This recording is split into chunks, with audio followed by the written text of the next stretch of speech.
खाना दे दो मुझे। This conference will now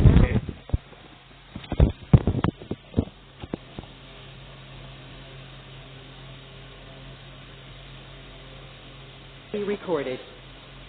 His BMS from Aryabhatta Medical College, Worli, Mumbai, and also he's done his MD in Rasashastra in 2008 from Nagpur, and he has also completed his postgraduate diploma in clinical research. Dr. Shailesh Malekar is currently working as Ayurveda consultant and Panchakarma expert at Sri Brahma Chaitanya Ayurveda and Panchakarma Hospital at Karat since last 11 years. He is Chief Technical Director for Operations in India at Indophyte GmbH, Austria since last 5 years. He is Head Research and Development Department, Sri Vishwavati Ayurveda Hospital and Research Center, Kolhapur. He is Chief Consultant for Research and Development at Uma Ayurvedics Private Limited, Rajganj, UP since last 3 years. He is also Technical Advisor at the Export Division with Ujjwal Pharmaceuticals, Akola since last 2 years. He is Research and Technical Consultant at Alchemy Clinical Research Services, Nagpur. Honorary Guest Lecturer at Aryangla Ayurveda Medical College, Satara, and visiting practice at Mumbai and Pune. He is Honorary Ayurveda Consultant at Chaitanya Raghunalaya, Gondavle. Honorary Consultant at Vishwavati Ayurveda Hospital, Kolhapur as Ayurveda Neurologist. Previously, he has worked with Unigurs Life Sciences, Nagpur as Head Clinical Research Department in Research and Development and Formulation Development for 7 years. He has also worked he has presented 6 presentations at Kuala Lumpur, Malaysia in 2009 and 2011, 7 presentations in Aleppo, Syria, and 5 presentations in Damascus on use of Ayurvedic medicine in various diseases. He has participated in international conferences at Dubai in 2017 as Chief Consultant for R&D on the behalf of Uma Ayurvedics, and serve as guest lecturer at Krishna Medical University for Ayurvedic training for students in Granada University, West Indies.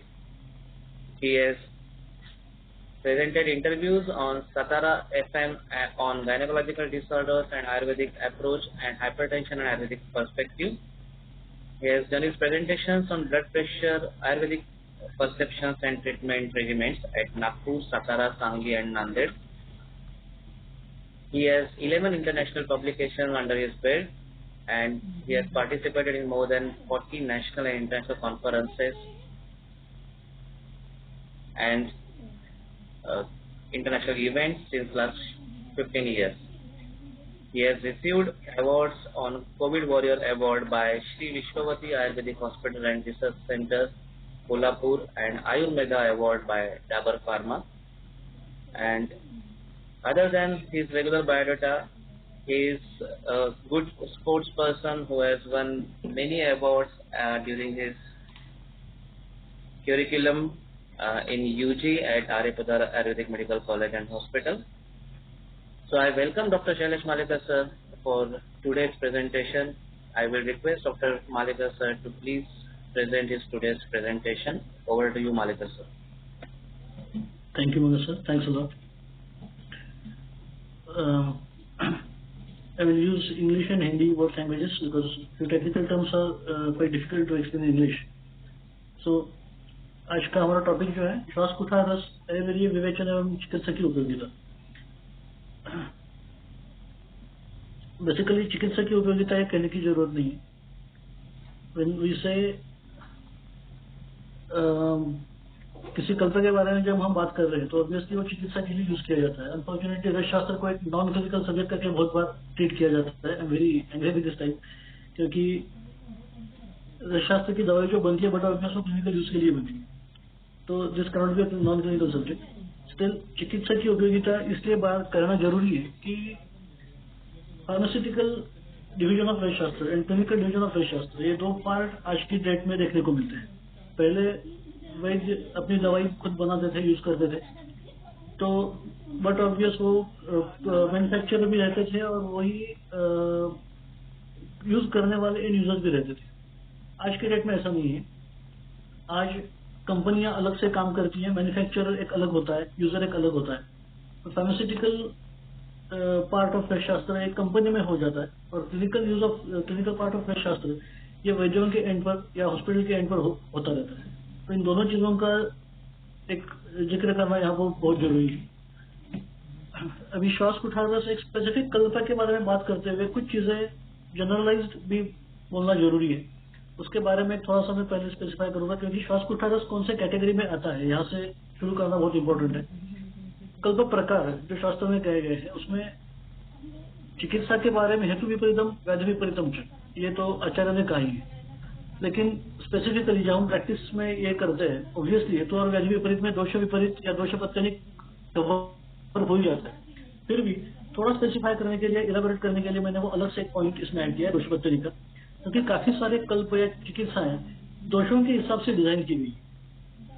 कुछ कल्प, कुछ औषधियां हेतुओं के हिसाब से, हेतु प्रत्यनिक जिसे हम बोल सकते हैं, स्पेसिफिक हेतु के अगेंस्ट काम करने वाले, उस तरीके के कुछ कल्प होते हैं। दोष प्रत्यनिक स्पेसिफिक कुछ दोषों के हिसाब से, जैसे कफकेतु रस है, कफकुठार रस है, या वातकुलांतक रस, वातबीजांकुश रस, वातविध्वंस रस, ये जैसे हम बोल सकते हैं कि स्पेसिफिक उस दोष के लिए डिजाइन किए गए कल्प है। उसमें व्याधियां फलश्रुति में काफी सारी लिखी रहती है, लेकिन फिर भी मेन नाम में ही उसके स्पेसिफाइड रहता है कि वो वात दोष के लिए काम करने वाला कल्प है। स्पेसिफिक कौन सी अवस्था में, कौन सी व्याधियों में, कौन सी अवस्था में, कौन से स्थान के लिए, ये आगे की पिन पॉइंट डिटेल्स अलग रहेंगे। लेकिन दोषों के हिसाब से डिजाइन किया गया हुआ कल्प या कोई फॉर्मुलेशन, ये दोष प्रत्यनिक में आता है। उसके बाद तीसरा जो है, ये श्वासकोठारस जिस कैटेगरी में आता है, व्याधि प्रत्यनिक कल्प। व्हाट इज व्याधि प्रत्यनिक? ये एक बहुत इंपॉर्टेंट चैप्टर या टॉपिक हो सकता है अलग डिस्कशन का, लेकिन मैं यहाँ पे थोड़ा शॉर्ट में जाऊंगा, क्योंकि मेरा जो डिस्कशन का कल्प है श्वासकोठार, वो इसी कैटेगरी में आता है।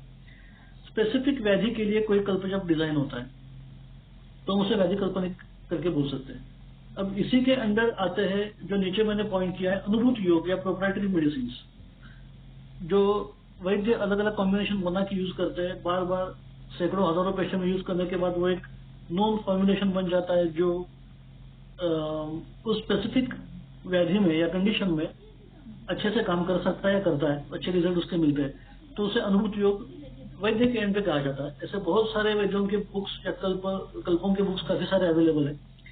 वही जब मार्केट में कंपनी किसी नाम से किसी फॉर्मुलेशन को लेके आती है, that is called proprietary medicine.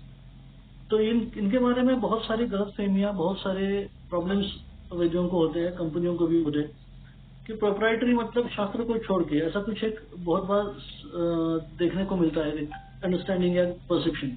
लेकिन ऐसा नहीं होता, उसे व्याधि प्रत्यनिक के नाम से ही जाना चाहिए।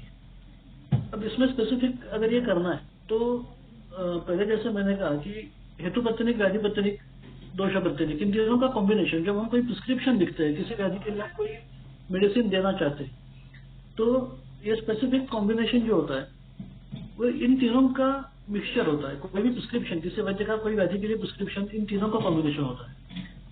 किसी चीज के कारण अगर श्वास हो रहा है या कोई व्याधि हो रही है, व्याधि के लक्षण दिख रहे हैं, तो उसके हेतु के अगेंस्ट काम करने वाला कोई एक या दो मेडिसिन हो सकते हैं।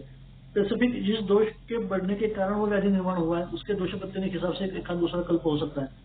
और स्पेसिफिकली जो व्याधि उस रूप में आज हम देख रहे हैं, निदान कर रहे हैं, उसके लिए यूज किया जाने वाला कोई कल्प। तो और prescription is combination of all this three, provided कोई प्रोप्राइटरी या कोई ऐसा अच्छा कल्प अगर हमें प्रैक्टिस में मिल जाता है कि जो उस कंडीशन में अच्छा काम करता है, रिजल्ट दे सकता है, that can be also added, कोई वैद्य का जैसे अनुभूत योग हो या प्रोप्राइटरी मेडिसिन।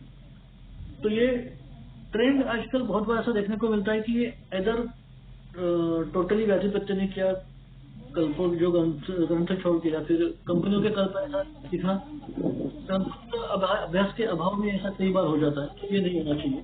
लेकिन एट द सेम टाइम शास्त्रोक्त मतलब ऐसा भी नहीं कि व्याधि प्रत्यनिक को आप बाजू में ले, ये भी बहुत बार एक एक्सट्रीम एंड देखा जाता है। तो अपनी प्रैक्टिस में स्वर्ण मध्य जिसे हम बोलते हैं, ऐसा होना चाहिए इन दोनों का प्रॉपर कॉम्बिनेशन। फॉर एग्जाम्पल अगर मैं यहाँ पे ये करूँ कि हेतु आयुर्वेद के हिसाब से बहुत इंपॉर्टेंट चीज है, लेकिन कैंसर के जैसा कोई पेशेंट है जिसमें विरुद्धान्न का हेतु स्पेसिफिकली मिलता है, तो सिर्फ विरुद्धान्न के लिए रक्तपाचक योग देके मेरा काम नहीं हो सकता। उसमें व्याधि प्रत्यनिक के हिसाब से भस्म जैसा कल्प यूज करना बहुत इंपॉर्टेंट होता है।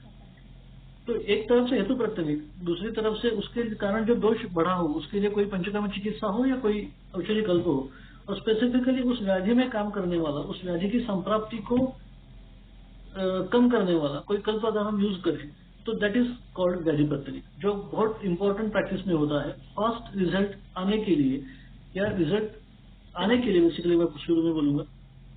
ये एक इंपॉर्टेंट कैटेगरी है जो कल्प की, जो हमारे प्रैक्टिस में बहुत काम आती है। व्याधि प्रत्यनिक का तो मतलब एग्जैक्टली क्या, इसका मैं थोड़ा 1-2 मिनट में इलेबोरेट करके श्वास कुठार की तरफ जाऊंगा, क्योंकि अगेन श्वास कुठार की कैटेगरी वही है। नाम ही श्वास कुठार दिया गया है, इसमें ना कोई हेतु का उल्लेख है ना कोई दोष का उल्लेख है। श्वास व्याधि होने पर दिया जाने वाला कल्प, ऐसा स्पेसिफिक उसका नाम ही सजेस्ट करता है। तो व्याधि जब पुरुषम पुरुषम वीक्ष, ये हमारा कंसेप्ट है, या दोषम दुषम बलम कालम अनम प्रकृतिमय, ये सब देखने के बाद कल्प डिजाइन करना है, सिर्फ व्याधि देख के नहीं। तो फिर व्याधि के लिए डायरेक्टली कल्प हम कैसे सोच सकते हैं? ऐसा एक आयुर्वेदिक लॉजिक या तर्क कई बार सामने आता है। जैसे मैंने अभी जस्ट कहा कि प्रोप्राइटरी मेडिसिन जैसे कुछ होते हैं या ऐसा होता है तो कोई अद्भुत योग, तो उसके लिए ये क्वेश्चन कई बार रेज किया जाता है कि ऐसा आयुर्वेद के हिसाब से नहीं हो सकता, लेकिन ऐसा बिल्कुल नहीं।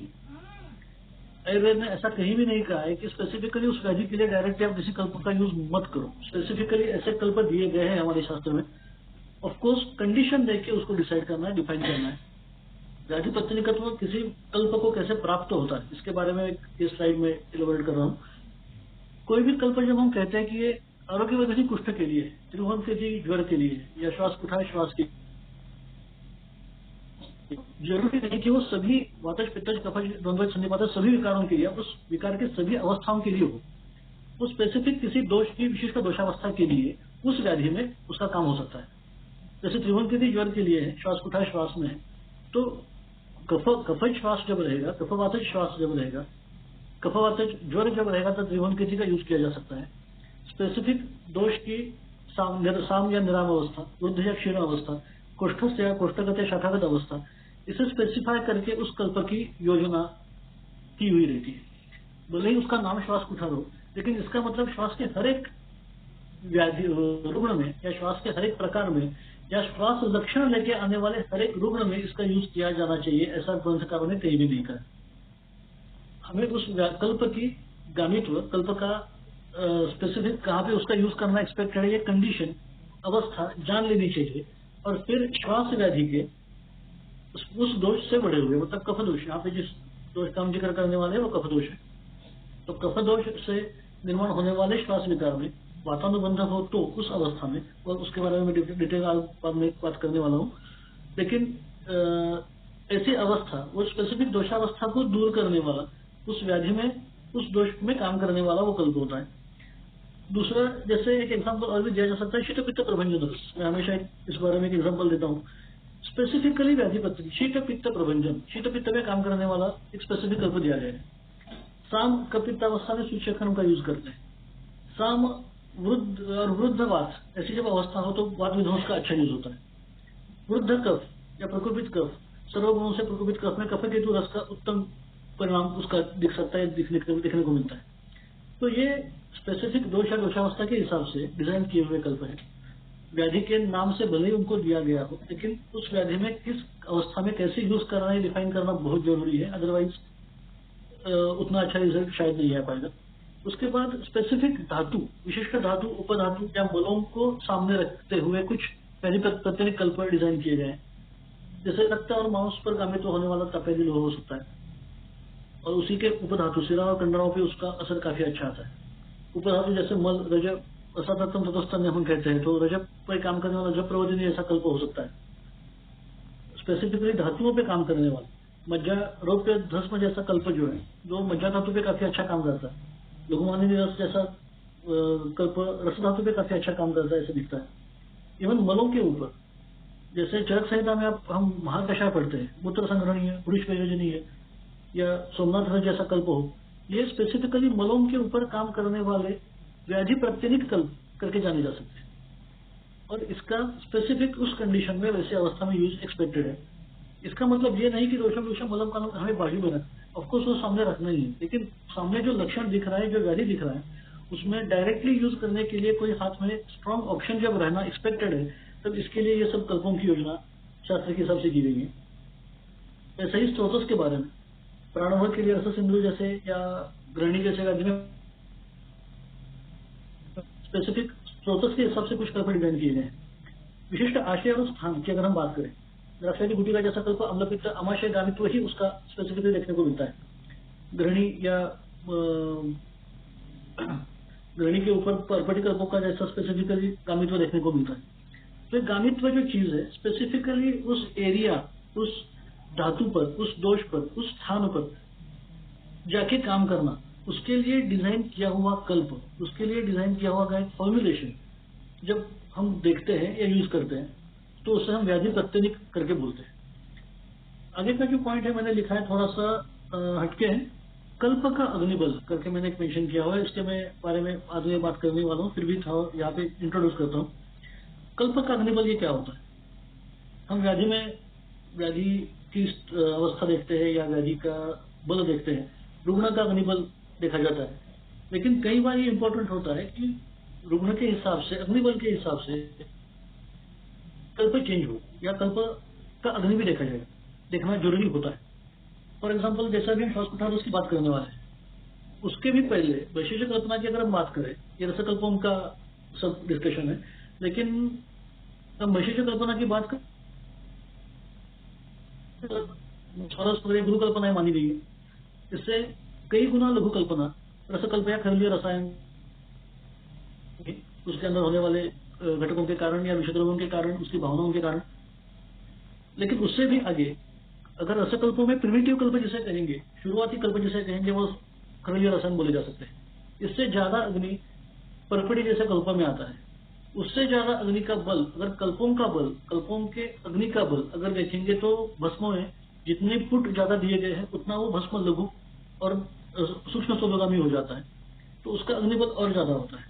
और इससे भी ज्यादा जब रुग्ण की अग्नि की अवस्था और ही विकट हो, उतनी अच्छी नहीं हो, तो उससे ज्यादा अग्नि वाला कल्प जैसे सिंदूर कल्प, रस सिंदूर है, स्वर्ण सिंदूर है, मल्ल सिंदूर वगैरह वगैरह, जो सिंदूर कल्प है, समीर बंधन है, इनका यूज करना चाहिए। कई बार रसकल्प कहाँ पे यूज करने चाहिए, इसके बारे में कई बार क्वेश्चन आता है, वो भी मैं आगे चीज बात करूंगा। व्याधि प्रतिनिकत्व का आखिरी पॉइंट है मेरा कि जैसे कई बार ऑब्जेक्शन आता है कि जब आयुर्वेद कहता है कि हर एक रुग्ण को देखने के बाद हम अपनी चिकित्सा डिसाइड करते हैं, वो तो करते ही है, नो डाउट। मैं खुद एक प्रैक्टिशनर हूँ, आयुर्वेद प्रैक्टिस में बहुत इंपॉर्टेंट चीज है कि हम पेशेंट को देखने के बाद ही उसकी चिकित्सा सूत्र डिफाइन करें। लेकिन फिर भी पुरुषम पुरुषम वृक्ष का मतलब ये नहीं कि व्याधि पत्नी कल्पों को हम टोटली बाजू में रखें। तो व्याधि पत्नी कल्प का एक इंपॉर्टेंट फैक्टर ये होता है कि उस व्याधि में तो दोष समुच्चन होता है, जो दोष समुच्चन होने के कारण वहां उस स्थान में, उस स्त्रोतस में जो विकार की उत्पत्ति होती है, उस सामान्य संप्राप्ति का विघटन करने का सामर्थ्य उस कल्प में होता है। त्रिभुवन कीर्ति रस जब ज्वर में काम करता है, जब अर्घ्यग्नि कुष्ठ में काम करता है, श्वास कुठार श्वास में काम करता है, तो ये कल्प सामान्य संप्राप्ति के ऊपर काम करना, जैसे सर्वज्वर लोह एक मेरा बहुत फेवरेट कल्प है, काफी मैं प्रैक्टिस में भी यूज करता हूँ। तो जब हर एक ज्वर के दोष के हिसाब से ज्वरों की चिकित्सा अलग होनी चाहिए, उसके द्वंद्व सन्निपात के हिसाब से अलग होनी चाहिए, ये सब जब आयुर्वेद कहता है तो उसी आयुर्वेद में सर्वज्वर लोह जैसा कल्प आ कैसे सकता है? एक सीधा साधा क्वेश्चन है। लेकिन सभी ज्वरों की सामान्य संप्राप्ति एक ही होती है, श्वास की एक सामान्य संप्राप्ति एक ही होती है, काश की सामान्य संप्राप्ति एक ही होती है। तो ये सामान्य संप्राप्ति का विघटन करने के लिए वहां उस स्थान में स्थित दोषों को वहां से दोष समुच्चन विघटन करके अलग करना, बल कम करना, ये करने के लिए जो कॉमन डिजाइन किया गया हुआ कल्प है उसे हम व्याधि पद्धति कल्प कहते हैं। जब ये चीज हम आंखों के सामने रखेंगे और क्लियर रखेंगे, ये कंसेप्ट क्रिस्टल क्लियर आंखों के सामने रहेगा, तभी हम आयुर्वेद में जितने भी ग्रंथ हैं जो कल्पों का डिस्क्रिप्शन देते हैं, वैशेषिक रत्नावली होगा, रसयोग सागर हो, आयुर्वेदिक फॉर्मूला ऑफ इंडिया जैसे बुक्स हो, या वैशेषिक रत्नाकर जैसे बुक्स है, काफी सारे जिसमें कल्प ही कल्प इलाबोरेट किए गए हैं, बाकी उसमें ज्यादा कुछ डिटेल्स नहीं है। तो ऐसे कल्पों में स्पेसिफिकली, ऐसे ग्रंथों में एक व्याधि उसके अंदर काफी सारे कल्प, ऐसा डिस्क्रिप्शन मिलता है। तो व्याधि पत्नी कल्प का ये कंसेप्ट जब हमारे दिमाग में क्लियर हो, तभी हम उसका प्रैक्टिकली प्रैक्टिस में अच्छे से यूज कर सकते। अभी जो हम श्वास कुठार का रेफरेंस जो पार्ट डिस्कस करने जा रहे हैं, उसका रेफरेंस ये रोग रत्नाकर, वैशेषिक रत्नावली, आयुर्वेद सार संग्रह जो वैद्यनाथ की बुक आती है, रसतंत्र सिद्ध प्रयोग संग्रह, पुण्य शास्त्री जो एक महाराष्ट्र के जाने माने वैद्य थे, औषधि गुणधर्म शास्त्र उनका एक बहुत अच्छा बुक है रसरूपों के बारे में, और AFI-1 जो गवर्नमेंट की एक फॉर्मुलेशन की बुक आती है, इनका सभी का यही सेम रेफरेंस श्वास कुठार का देखने को मिलता है। पाठ ये चीज मेरे हिसाब से बहुत मायने रखती है। बहुत बार प्रैक्टिस में हम कौन सा पाठ यूज कर रहे हैं इसके बारे में पता ही नहीं होता। ऐसे कई लोग मैंने देखे, कई स्टूडेंट्स मेरे पास आए, कई से लोगों के क्वेश्चंस या क्वेरीज आई कि ये मैं यूज कर रहा हूँ लेकिन कुछ अच्छा उतना अच्छा रिजल्ट नहीं या उतना प्रॉपरली दिख नहीं रहा वगैरह वगैरह। तो इसमें निदान वगैरह का इम्पोर्टेंट रोल है ही है। प्रॉपर आयुर्वेद के हिसाब से निदान होना, उसके हिसाब से औषधि चिकित्सा डिसाइड होना, प्रॉपर कल्प उसकी मात्रा अनुपान काल डिफाइन होना। लेकिन उसके साथ साथ जो मैंने पढ़ा है, जिस गुणधर्म का कल्प मैंने पढ़ा है, जो पाठ मैंने पढ़ा है, उसी पाठ का उसी कंटेंट का कल्प मैं यूज कर रहा हूँ कि नहीं कर रहा हूँ, ये देखना बहुत इंपॉर्टेंट है। अग्नि कुमार रस जैसे कल्प के अगर रसयोग सागर आप खोलेंगे तो उसमें 58 रेफरेंसेस पाठ, अलग अलग पाठ आपको मिलेंगे। चित्तपित्त प्रबंधन जैसे थोड़ी देर पहले मैंने उसका जिक्र किया, तो उसके 2-3 अलग अलग टोटली अलग पाठ है जिसमें कंटेंट अलग है, उसका अधिकार भी शायद अलग हो सकता है। कंकायनवटी नाम सेम है, कंकायनवटी गुल्म और अर्श दो टोटली अलग है। अगर गुल्माधिकार वाली कंकायनवटी मैं अर्श के लिए यूज करूंगा, कंकायनवटी मैंने अर्श के लिए पढ़ी, उसके रेफरेंसेस देखे, मैंने गुण देखे, मैंने कंपनी की मंगाई, लेकिन यही नहीं देखा कि उसका रेफरेंस कौन सा है। वो कंपनी शायद गुल्म वाली बनाती हो, मैं यूज कर रहा हूँ अर्श में और मैं बोलूंगा कि रिजल्ट नहीं आ रहा। और ये गलतियां मैंने बहुत बार देखी है, बहुत बार। इसलिए बहुत इंपॉर्टेंट ये है, एक मेरा खुद का एक एक्सपीरियंस है, क्लिनिकल एक्सपीरियंस यहाँ पे मैं थोड़ा शेयर करना चाहूंगा इस बारे में, रेफरेंस के बारे में। महावात विध्वंस रस में पहले यूज करता था सामावस्था में, काफी अच्छे उसके रिजल्ट थे। एक बार एक पेशेंट ने लेने के बाद उसे तीव्र अतिसार, मतलब दिन में 6-7 बार उसका जाना, 7-8 बार जाना पड़ रहा था। वीकनेस और ये सब लक्षण देखने लगे, क्या हो रहा है, असक्ष्य हो गया, ये दे दो वो दे दो। लेकिन जब बाहर से उसको दवाई क्या चालू है जब देखा, तो उसने जो बाहर से लाई हुई डब्बी थी महावात विध्वंस की, उसका पाठ मैंने पढ़ा, तो वो जयपाल युक्त था। तब मुझे पता चला कि जयपाल युक्त और जयपाल विरहित ऐसे दो अलग अलग पाठ है, और ये बंदे ने जयपाल युक्त पाठ लिया हुआ है, जिसके कारण दिन में सुबह शाम एक एक दो गोली कुछ तो दिक्कत ही थी हमारे रेसिडेंट ने वहां की, जब मैं एमडी करा था। और सुबह जयपाल युक्त गोली सुबह सुबह 2-2 गोली अगर बंदा खाएगा तो 8-10 बार तो जाना ही है। तो रेचन उसका होना एक्सपेक्टेड नहीं था, वो पार्ट एक्सपेक्टेड अलग था, महाविध्वंस ही था।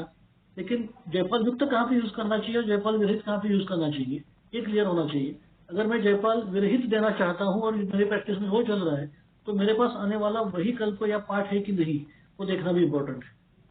वातकुलांतक रस एक क्षयजन्यवाद का अधिकार आता है, दूसरा अपस्मार अधिकार का आता है।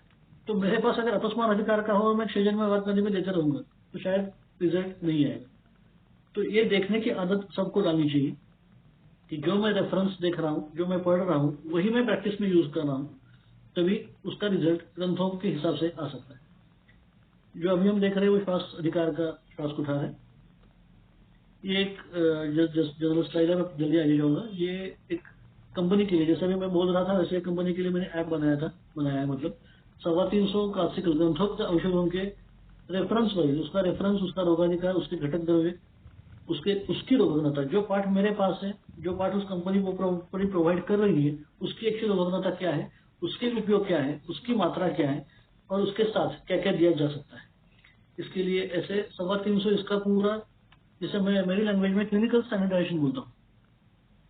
तत्वों के बारे में फार्मास्यूटिकल स्टैंडर्डाइजेशन की बात बहुत बार आती है कि रॉ मटेरियल कैसे स्टैंडर्ड लेनी चाहिए, उसका एनालिसिस कैसे करना चाहिए, रॉ मटेरियल्स को कैसे प्रोसेस करना चाहिए, फिर प्रोसेस स्टैंडर्डाइजेशन और फिर फिनिश प्रोडक्ट स्टैंडर्डाइजेशन, इनकी बात बहुत बार होती है। लेकिन एक बार कल्प बनने के बाद जब मेरे पास वैद्य के पास आता है, तो उसके पास वो कैसे यूज करे, कितनी मात्रा में, कौन से इंडिकेशन में, एक कल्प के काफी सारे इंडिकेशन हो सकते हैं, तो कौन से इंडिकेशन में कितनी मात्रा में, किस अनुपात के साथ, कौन से काल में, कितने दिन के लिए यूज करने के बाद मुझे एक्सपेक्टेड रिजल्ट आएगा, इसके बारे में कोई कंपनी नहीं। वैद्यों के हाथ में पहुंच गया तो उनका काम खत्म हो जाता है। लेकिन इसके बाद एक्सपेरिमेंट बेसिस पे वो पढ़ना बहुत बार डिफिकल्ट हो जाता है। तो ये जो पार्ट है वैद्यों की या डॉक्टर के हाथ में मेडिसिन आने के बाद वो कैसे कैसे कहाँ पे कितने दिन तक कितनी मात्रा में यूज करना है, ये क्लिनिकल स्टैंडर्ड्स भी डेवलप होना आज की डेट में उतना ही जरूरी है। तो ये श्वास तथा रस के घटक द्रव्य, अगर हम देखेंगे तो पारद, गंधक, मनशील, बचनाग, टंकण लाही, मरीच और त्रिकटु, स्पेसिफिक सभी घटक द्रव्य अगर देखेंगे तो तीव्र कफघ्न एक योग, कफदोष के ऊपर काम करने वाला एक योग हम उसमें देख सकते हैं। पारद, गंधक, कज्जली, योगवाही, रसायन वगैरह तो है ही, लेकिन अगर अलग नजरिए से, एक शास्त्र के नजरिए से अगर हम देखेंगे तो ये दोनों पारद और गंधक दोनों तीव्र विष है। पारद एक विष है, गंधक एक विष है, एक शिव का वीर्य और दूसरा पार्वती रज है।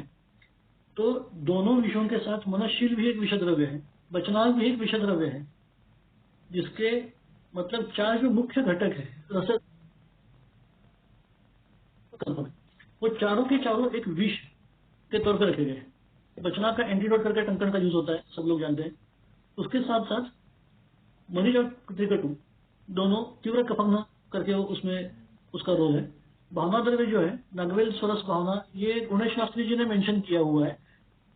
वैश्य जनताओं का जो पाठ है उसमें प्लेन सिंपल वाटर में, जल में उसका खरल करके भावना गोली बनाने के लिए कहा है।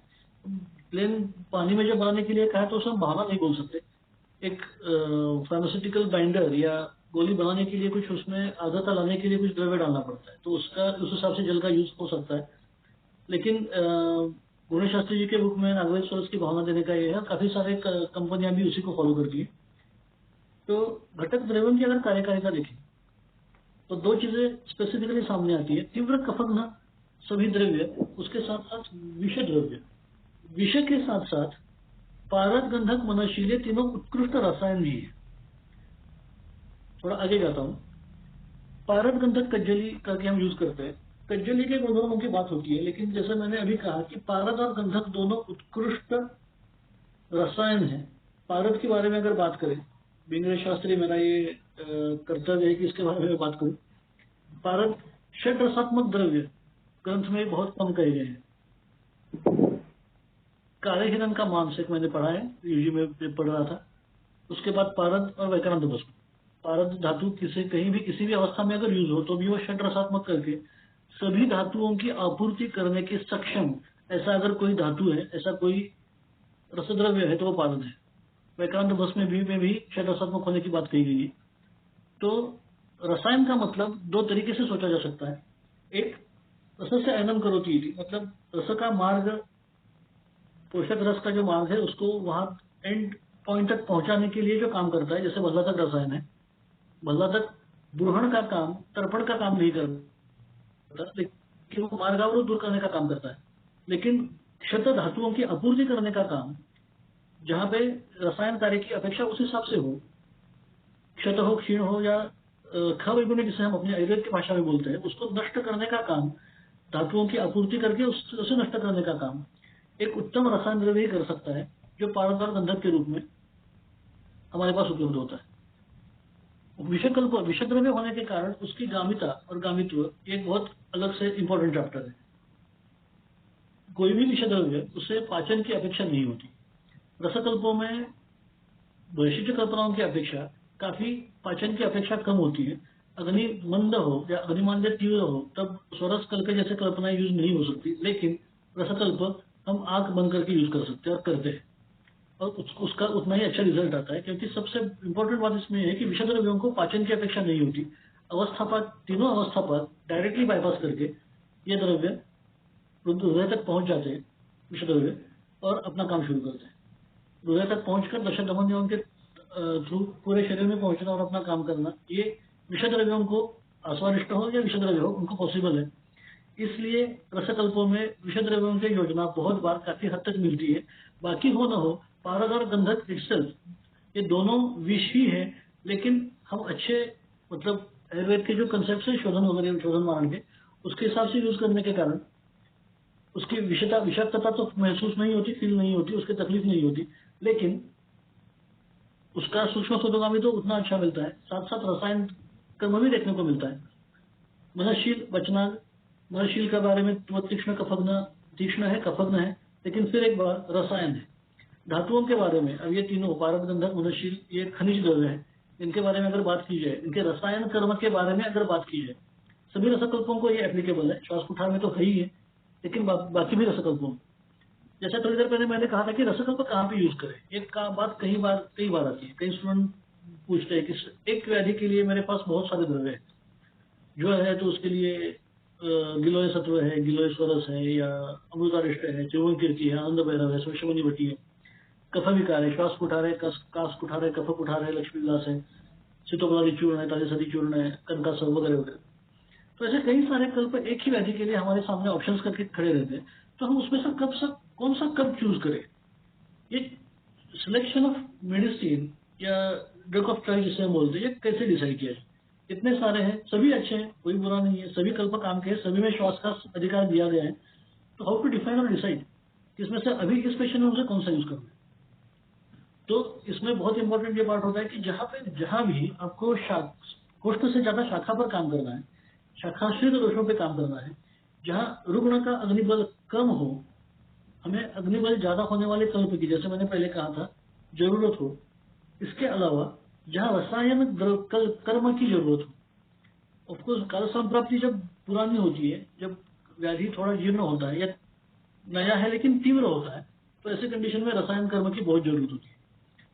रसायन का मतलब एक सीधी अगर भाषा में यहाँ पे मैं बात करूँ तो जो मैं बोल रहा हूँ ऑफकोर्स सबको पता है, लेकिन गड्ढे भरना एक सारा सीधा एक ये हो सकता है। हम दोषी समुचना को विघटित करने वाले कल्पों को यूज कर रहे हैं, लेकिन जो रास्ते में पानी भरा हुआ है गड्ढे में, उसको निकाल के फेंक दिया, लेकिन फिर पानी आ गया तो फिर भरना है। लेकिन एक तरफ से पानी निकाल देना, दूसरी तरफ से वो गड्ढा भर देना, तो बाद में पानी जब आएगा तो वहां पे जमेगा नहीं। ये करने के लिए रसायन द्रव्यों की जरूरत है। उस स्रोतस में, उस स्थान में, आशय में जहाँ पे खवैगुण्य था, उसके कारण यत्र संघ खवैगुण्यात व्याधि सत्रोपजायते, तो जहाँ पे खवैगुण्य था वहां पे दोषों का संकलन होके या दोष समुच्चना होकर व्याधि निर्माण हुआ है। तो वहां का खवैगुण्य नष्ट करना, वहां के धातुओं की क्षत की आपूर्ति करना, ये काम श्रेष्ठ रसायन द्रव्यों द्वारा ही हो सकता है। वैशिष्ट कल्पनाओं को यूज करते वक्त दीपन, पाचन, फिर शमन, उसके बाद रसायन, ये सीक्वेंस आता है। कई बार रसायन चिकित्सा का नंबर आते आते पेशेंट वापस नहीं आता। तो रसकल्पों में हमें ये बहुत बड़ी उपलब्धि मिलती है कि हम अपनी चिकित्सा के साथ साथ ही रसायन द्रव्य या रसायन कर्म का उपयोग उसमें कर सकते हैं। तो ये धातुओं की जो रसायन कर्म है उसके बारे में अगर बात करें, कोई भी वनस्पति का लाइफ अगर आप देखेंगे और कोई धातु का लाइफ अगर हम देखेंगे, धारणा धातुवा है, जैसे शरीर में है वैसे सृष्टि में भी है। अगर कोई पेड़ या वनस्पति कितने दिन तक उसका लाइफ होता है, यह हम देखेंगे। और धातुओं की अगर बात करें तो हजारों सालों से वो पृथ्वी देवता के पेट में पड़े हुए हैं, जैसे के तैसे पड़े हुए हैं। इसी का मारण करके, इसी उनके धारण कर्म का यूज हम अपने शरीर में कर सकते हैं और करते हैं, उनका भस्म या उनका प्रॉपर शोधन मारण करने के बाद। इसके कारण वनस्पति जो रसायन औषधियों के कंपेरेटिव धातुजन्य या खनिज जो द्रव्य है उनके रसायन कर्म का प्रभाव ज्यादा होता है, कम मात्रा में होता है और काफी देर तक उसका असर रहता है। ये रसशास्त्र का एक साधक होने के कारण मैं नहीं बोल रहा हूँ, जो प्रैक्टिकली देखने को मिलता है प्रैक्टिस में, उसी की बात चल रही है। ये घटक द्रव्यों के गुणधर्मों के बाद रसकल्प की कामुकता, जैसे अभी मैंने कहा कि सूक्ष्म स्रोतों का मित्र, रसायन होने के कारण, रसायन होने का अभी जैसे मैंने कहा कि शुक्र, साक्षात शुक्र होने का एक उसमें एक एडिशनल एडवांटेज। पारदर गंधक के बारे में अगर बात की जाए, श्वास कुठार रस के अगर पारक गंधक निकाल दे और बाकी द्रव्यों को मिलाकर उसे बहाना देकर उसकी गुटी वटी बनाई है, जिसे हम श्वास कुठार शायद वटी गए या गुटी गए, और श्वास कुठार रस दोनों में फर्क क्या रहेगा? पारक गंधक होने के कारण उनमें काफी ज्यादा असर अलग से देखने को मिलता है। उसमें एक इंपॉर्टेंट पॉइंट ये है, पारक और गंधक दोनों शिववीर्य और पार्वती रेशे के नाम से जाने जाते हैं। साक्षात शुक्र जिन्हें कहा जा सकता है, और शुक्र का काम धातु निर्मित, प्राकृत धातु की निर्मित या वर्धन करना, ये स्पेसिफिकली दिखाया जा सकता है। तो जैसे अभी मैंने कहा कि खवैगुण्य अगर नष्ट करना है, खवैगुण्य को कम करना है, तो वहां पे उस प्राकृत धातु की निर्मित होना बहुत जरूरी है। ये निर्माण का काम शुक्र के अलावा कोई भी धातु नहीं कर सकता। हर एक कर्म धातु का अपना अपना कर्म बताया गया है, प्रेरम जीवनम लेपो के नाम से जो लोग जानते हैं सब लोग। लेकिन गर्भोत्पादस्य धातु नाम श्रेष्ठम कर्मम कर्माच्युतम जब हम कहते हैं तो गर्भोत्पाद हो या नव धातु की निर्मिति हो, उसका प्राकृत नव धातु की या धातु की उपधातु की किसी भी चीज की प्राकृत नव निर्मिति होने के लिए प्राकृत शुक्र का वहां पे होना बहुत जरूरी है, जिसे हम सार्वधिक शुक्र कहते हैं। तो यह साक्षात शुक्र की आपूर्ति जहाँ पे ख वैगुण्य है वो नष्ट करने के लिए पारद और गंधक के रूप में बहुत अच्छी तरह से देखने को मिलती है। और इसलिए इसका रसायन कार्य ये धातु की संप्राप्ति विघटन के साथ साथ होने वाला रसायन कार्य होता है, और उसके साथ वो काफी लॉन्ग टर्म तक वो असर देखने को मिलता है। रसकल्पक कहाँ पे यूज करें, मैंने थोड़ी देर पहले जो पॉइंट रेज किया था फिर उस पर मैं ये बात कर रहा हूँ। सामान्य संप्राप्ति जब रहेगी या काल संप्राप्ति कम दिन वाली संप्राप्ति जब रहेगी, सितोपलादी कब यूज करना है, श्वास कुठार कब यूज करना है, अपने परपीड़ी कब यूज करनी है, और रस सिंधु स्वर्ण सिंधु जैसे सिंधु कल्पक यूज करना है। व्याधि वही हो सकती है, श्वास ही हो सकती है या प्राणवायु सदस्य की कोई व्याधि हो सकती है, लेकिन हर एक कल्प की अपनी अपनी एक हैसियत है, अपनी एक ताकत है, अपनी एक लिमिटेशन है। तो जैसे जैसे हम आगे के इन रसकल्पों की तरफ जाएंगे वैसे रसकल्पों की जहाँ पर बात आती है, चूर्ण है, कल्क है, आस्वादिष्ट है, इसके बाद में रसकल्पों की शुरुआत होती है, खरलीय रसायन, परपटी, भस्म, सिंदूर कल्प। तो जब धातु गतत्व हो, साक्षात धातु की विकृति या आशय की या स्थान की विकृति हो, 2 दिन से प्रतिशय है, 2 दिन से सांस लग रही है, 2 दिन से खांसी है और 2 साल से है, no doubt there is difference. Clinically हमें बहुत कुछ अलग से सोचना पड़ता है। जब सामने वाला पेशेंट कह रहा है कि 2 दिन से है, 2 महीने से या 2 साल से या 20 साल से, ये काल संप्राप्ति यहाँ पे बहुत मैटर करती है। जितना व्याधि, वही श्वास, वही प्रतिशय, वही कास, वही ज्वर, जितना पुराना होता जाएगा, नव संप्राप्ति में वैशेषिक कल्पों से काम चल जाएगा। जीर्ण संप्राप्ति में जितना जीर्ण होता जाएगा उतना धातु गतत हो, धातु साक्षात धातु की विकृति या स्थान वैगुण्य ज्यादा होने वाला है। ऐसी अवस्था में सिर्फ हम चिकित्सा करेंगे तो पुनर्भव, रिकरेंस डेफिनेटली देखने को मिलता है। कई बार 1 या 2 आयुर्वेदिक भी लिया था, फिर तकलीफ हो गई, आयुर्वेदिक लेने के बाद भी फिर वैसे कैसे हुआ, ऐसे कई बार पेशेंट्स की तरफ से आते हैं। तो रसायन चिकित्सा ये पार्ट कंप्लीट नहीं होता, व्याधि शमन होता है, लक्षणोपशम होता है और रुग्ण चिकित्सा छोड़ देता है। ये वैद्य की गलती शायद नहीं होती, या वैद्य भी लक्षण कम हो गए तो कई बार शायद हो सकता है कि ठीक है हम ट्रीटमेंट बंद करें, इस तरीके से सोचता हो तो ट्रीटमेंट बंद हो जाती है। लेकिन रसायन चिकित्सा ये पार्ट कंप्लीट नहीं होता, और उसके बाद फिर जब प्राकृत उसके दोष को बल देने वाले या बल बढ़ाने वाले ऐसे कुछ हेतु सेवन हो तो फिर बाद लक्षण उभर के आते हैं। और फिर लोगों का सवाल ये होता है कि आयुर्वेदिक लेने के बाद तो वापस होना नहीं चाहिए था, फिर कैसे हो गया। तो यहाँ पे धातु गतत्व की बात, स्थान वैगुण्य नष्ट करने की बात कंप्लीट फुलफिल नहीं होती, उसके कारण ये होता है। तो जब रसकल्प का ऐसी अवस्था में वैशेषिक कल्पनाओं के अलावा या उसके साथ साथ रसकल्पों का अगर हम यूज करें तो पैरेलली रसायन चिकित्सा हो जाती है और रिकरेंस के चांसेस बहुत कम हो जाते हैं। स्थान दृष्टि जैसे भी मैंने कहा कि वहां पे अगर स्थान दुष्ट हो गया हो, आश्रयाश्रयित्व और गतत्व दोनों में फर्क है। आश्रयाश्रयित्व में सिर्फ उस स्थान या आशय में वो दोष पड़ा रहता है, उसकी चिकित्सा करने के बाद वो नष्ट होता है या निकल जाता है और फिर आशय पहले जैसा प्राकृत हो जाता है। वहां पे ये उत्तान काम करने वाली या वैशिष्ट कल्पनाओं के जो द्रव्य है इनका काम अच्छे से हो सकता है। लेकिन जहाँ पे खुद वो स्थान विकृत हो गया, वहां पर रसकल्पों के अलावा हमारे पास ऑप्शन नहीं हो सकता। काल संप्राप्ति जैसे मैंने अभी कहा कि जितनी पुरानी संप्राप्ति है उतना स्थान वैगुण्य या ख वैगुण्य ज्यादा सतर्क रहेगा। उसे कवर करने के लिए, उसे ठीक करने के लिए शायद ही पेशेंट पहले ही, अगर हम जैसे हम कहते हैं कि लक्षण ठीक करना और व्याधि को ठीक करना बहुत फर्क है। व्याधि को ठीक करने के लिए उतना समय देना चाहिए, पेशेंट देता भी है, लेकिन लक्षणोपशम हो गया, लक्षण अब कम हो गया, क्लियर हो गए, तो उसके बाद पेशेंट उतनी जरूरी रसायन चिकित्सा नहीं समझता और फिर दशमूलहरी देखिए है हो या द्राक्षादी लेह जैसे कल्प हो, च्यवनप्राश हो, ऐसे काफी सारे भाग वाले वगैरह कल्प है जो अवलेह स्वरूप में वगैरह बाद में दिए जा सकते हैं। तो साक्षात व्याधि बल ज्यादा हो, अग्नि बल कम हो तब दिए नहीं जा सकते, अवलेह होने के कारण वो गुरु होते हैं। तो व्याधि नष्ट होने के बाद, व्याधि का उपशम होने के बाद रसायन चिकित्सा के तौर पर उन्हें दिया जा सकता है, लेकिन वो लेने के लिए पेशेंट शायद बाद में आए ना आए, मोस्टली नहीं आता। वैद्य को रसायन चिकित्सा इस तरीके से करने का अवसर ही कई बार नहीं मिलता। प्रोफेसर शास्त्री जिन्होंने रसायन चिकित्सा के ऊपर एक काफी अच्छी बुक लिखी है, उन्होंने यही मेंशन किया है कि इसीलिए फर्स्ट डे से ऐसा रसायन जो आप पेशेंट को पहले दिन से दे सको अग्निबल के हिसाब से, ऐसा आप शुरू से शुरू करो, कंसीडर करके कि पेशेंट बाद में आपके हाथ में नहीं आने पहले ऑपरेशन होने के बाद। तो ऐसे कल्पों में जो व्याधि के शमन के साथ साथ रसायन चिकित्सा रसायन कार्य भी कर दे, पुनरुद्भव के चांसेस कम कर दे, ऐसे कल्पों के लिए रसकल्पों का यूज होना जरूरी है।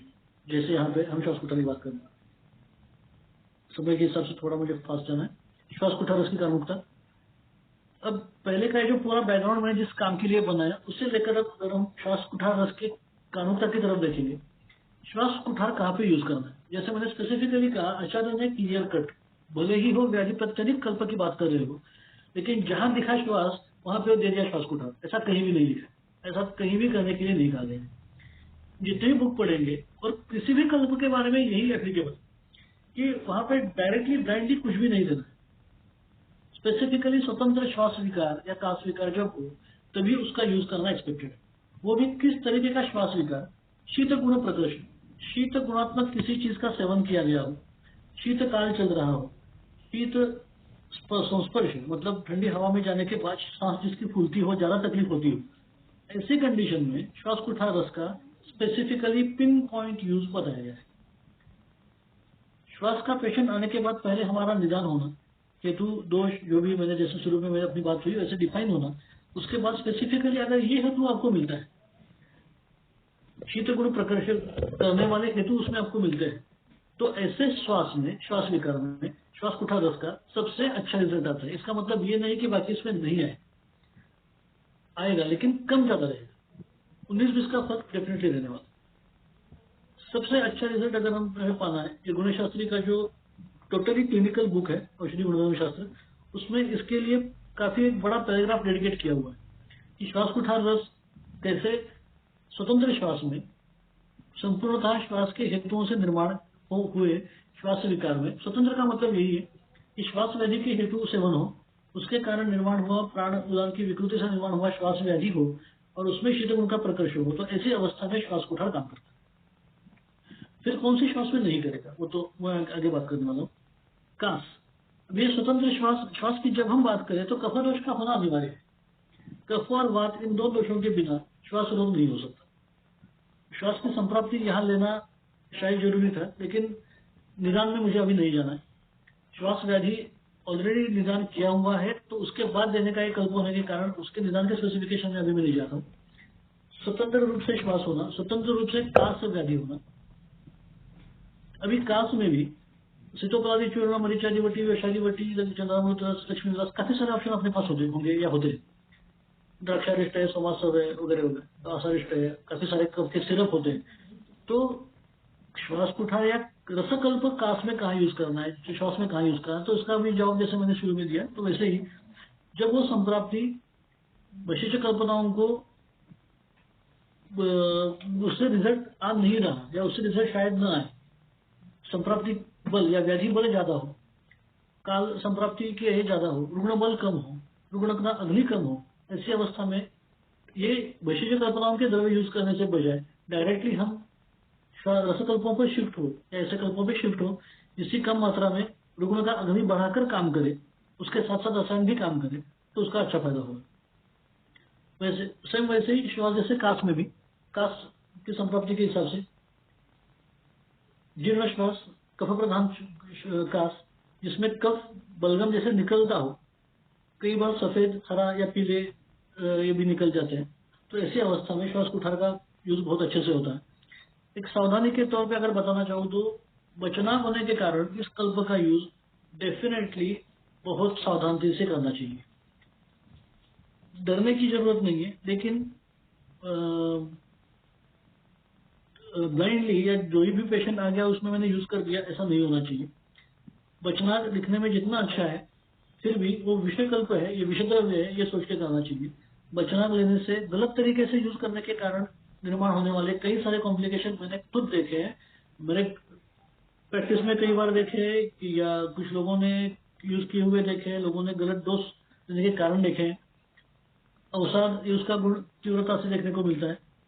कई बार बचना कल्प का आनंद भैरव, त्रिभुवन कीर्ति, संजीवनी वटी, अजीर्ण कंटक, श्वास कुठार, ये सारे नाग कल्प जिसे बोला जाता है, नागकुटी, पचनाग होने वाले कल्प है। कफकेतुरज जैसा एक कल्प जो बहुत ही डेंजरस है, जिसमें टंकण भी नहीं है। और पारक, गंधक, हता, मनुष्य, वचनाग, ये पांचों संवाहक जिसमें दिए गए हैं। तो ऐसे कल्पों का यूज करना बहुत सावधानी से करना चाहिए। पित्त प्रधान अवस्था न हो, ये स्पेसिफिकली देखना चाहिए। जब हम गाड़ी चलाते हैं तो भले एक्सीलेटर दबाना ना है, लेकिन ब्रेक दबाना बिल्कुल आना चाहिए सेफ्टी के लिए। ये जैसा इंपॉर्टेंट है, वैसे नाग कल्पों का यूज करते वक्त भले ही थोड़ा इधर यूज करने में कम ज्यादा हो तो चलेगा, लेकिन जहाँ पे यूज नहीं करना ये पहले समझना चाहिए। कई बार पित्त प्रधान अवस्था में यूज करने के कारण मूर्छा, चिमचिमान्विता, हस्त में, पैर में, जिह्वा में, सर में चींटियां दौड़ना या चिमचिमाना जैसा लक्षण काफी बार मैंने देखा है। जिनकी बीपी लो होने की टेंडेंसी है, हाइपोटेंसिव एजेंट करके बचना बहुत बार काम करता है। सूचशेखर जैसे कल्प से या सूतगंधा, रसगंधा करके मार्केट में जो कुछ प्रिपरेशन है जो बीपी के लिए प्रोप्राइटरी करके आते हैं। विजय परपटी करके ग्रंथोक्त प्रिपरेशन है जो इसमें बचना है, जो हाइपरटेंशन के लिए स्पेसिफिकली यूज किया जाता है। तो ऐसे कल्पों का अगर हम देखेंगे तो बचना एक हाइपोटेंसिव एजेंट के लिए काम करता है, देखने को मिलता है। तो जब हम प्रैक्टिस में हम इसका यूज करें, नागकल्प का यूज करें, तो ये थोड़ा सा स्पेसिफाई करना चाहिए कि ज्यादा लो बीपी की टेंडेंसी वगैरह तो नहीं है। क्योंकि कई पेशेंट में ऑलमोस्ट, मतलब एक दो पेशेंट में मैंने खुद 80-40, 73-43 वगैरह बीपी होते हुए देखा है रसकल्प या बचना कल्प देने के बाद। तो ये थोड़ा सा स्पेसिफाई करना चाहिए ऐसी कंडीशंस को। यहाँ पे हो सके तो अवॉइड करें। कंडीशन में देने के लिए बाकी काफी सारे बचना वेरिएंट ऑप्शंस भी रसकल्पों में हैं। तो प्रतिशय, जीर्ण प्रतिशय, पीनस, स्वरक्षय, श्वास कास और प्रतिशय, जीर्ण प्रतिशय में ज्यादातर इसका यूज होता ही होता है। सभी वैद्य, ऑलमोस्ट सभी वैद्य इसका यूज करते हैं। काफी अच्छे रिजल्ट कुछ डोज में, 2 या 3 डोसेस के अंदर इसका रिजल्ट दिखना शुरू हो जाता है। जीर्ण प्रतिशय के कई सारे मेरे पेशेंट्स सिर्फ श्वास कुठार और सितोपलाजी वगैरह ऐसे सिंपल कॉम्बिनेशन पे ये डीएनएस करके हमारे पास आते हैं, या जिनको ऑपरेशन सजेस्ट किया हुआ रहता है, 10-10, 12-12 साल के पुराने, जिनके जिनमें प्रतिशय पीरस रहता है, शिरशूल साइनस का वगैरह प्रॉब्लम, साइनसाइटिस सीवियर होता है। ऐसे पेशेंट्स में विद इन 2 और 3 डोसेस इसका रिजल्ट देखना शुरू हो जाता है, और पूरा एंड तक सिर्फ इन्हीं कल्पों के साथ पूरा पेशेंट रिकवर होने के लिए इसका फायदा हो सकता है। स्वरक्षय तो ऑब्वियसली कब से रिलेटेड ही कंप्लेंट है, तो उसमें मैंने ज्यादातर यूज नहीं किया, लेकिन फायदा होता है जितने पेशेंट में किया उसमें। सूर्यावर्त या अधाव भेदक, माइग्रेन का निदान लेके पेशेंट बहुत बार आते हैं, डायरेक्टली वो डायग्नोसिस लेके आते हैं हमें माइग्रेन है और आयुर्वेद में कुछ हो सकता है। तो ऐसे पेशेंट में वो पित्त प्रधान है या कफ प्रधान पहले देखना चाहिए। अम्लपित्त की जिन्हें कंप्लेंट हो उनमें शिरशूल कई बार देखने को मिलता है। वो टेम्पोरल रीजन में, शंख प्रदेश में ज्यादा होता है।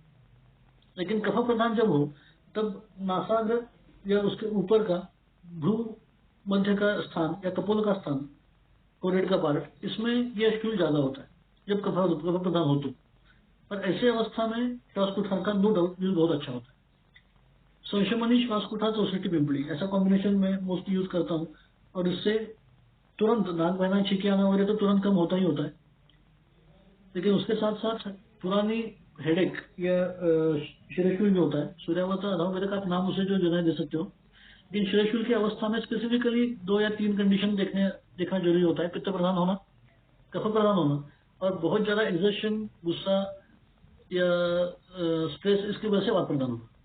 तो स्ट्रेस इंड्यूस्ड वगैरह तो समझ में आता है, लेकिन पुरानी सर्दी या प्रतिशय कई बार लोग इसे समझ के चलते हैं कि ये है ही है, और उसके बाद धीरे धीरे शिरशूल फिर डेवलप होना शुरू होता है। कई बार सिट्रिजिन, लियोसिट्रिजिन जैसे एंटी एलर्जिक लेने के कारण स्राव सूख जाते हैं, ड्राइनेस आ जाती है, फिर साइनस की तरफ वो चोकअप होने लगता है कफ, और उससे शिरशूल बढ़ जाता है। ऐसी अवस्था में बचनाग तीव्र उष्ण होने के कारण, बाकी भी मनशील है, वचनाग है, त्रिकटु, मरीज है, सब उष्ण तीक्ष्ण द्रव्य होने के कारण कफस्त्रावी करके बहुत अच्छा काम करते हैं। कफ पिघलना, द्रवत्व आना, सदस्य दोषम नयति द्रवत्व, ऐसा आचार्य ने कहा है। यहाँ पे स्वेद का मतलब उष्ण जनन करना। तो इन सब उष्ण तीक्ष्ण द्रव्यों के कारण उष्णता जनन होता है, उष्णता जनन होती है, और वो उष्ण के कारण जमा हुआ जो कफ होता है वहां पे पिघलना शुरू होता है, और धीरे धीरे शुरू में पानी आना, फिर सफेद और फिर हरा पीला ऐसा कफ निकल जाना, ये पेशेंट बताते हैं वो शिरोशूल और अभावेदक जो भी रहेगा कम होना शुरू होता है स्पेसिफिकली। लेकिन सिर्फ पेशेंट ने माइग्रेन कहा इसलिए हमें श्वास को उठा नहीं देना है। वो प्रतिशय जीर्णप्रतिशय या पीनस के बाद निर्माण होने वाला कफ प्रधान या कफ शिरोशूल है, इसकी हमें खातरी करनी चाहिए, उसके बाद उसे यूज करना है। क्षयजन्य अवस्था में क्षय, इसके भी ज्यादा पेशेंट मैंने नहीं देखे, श्वास के, कास के और प्रतिशय पीनस प्रतिशय के जितने देखे उतने नहीं, लेकिन देखे। तो इसमें भी लॉन्ग टर्म में अगर हम यूज करें, कई बार राजेश माती अक्षय के पेशेंट एकेटी वगैरह लेते रहते हैं, कफ प्रधान अवस्था होती है, एकेटी 6-9 महीने लेने के बाद भी उनका उतना उपशय अच्छा नहीं रहता, कोर्स कंप्लीट हो जाता है, कुछ रिपोर्ट्स अच्छे आ जाते हैं, लेकिन उन्हें खांसी हल्का बुखार वगैरह चालू ही रहता है। तो ऐसी कंडीशन में थोड़ा लॉन्ग टर्म हम अगर अपने बाकी दवाओं के साथ इसका यूज करें श्वास उठाकर तो काफी अच्छे रिजल्ट आते हैं। मूर्छा और संन्यास में नस्य के लिए समीरपन्नक और श्वास उठा दोनों का इस तरीके से यूज बताया गया है। आज की डेट में अगर हम देखेंगे COPD, pleuritis, chronic asthma, no doubt ये सभी प्राणवायु से रिलेटेड क्लास आयुर्वेद के हिसाब से अगर निदान किया जाए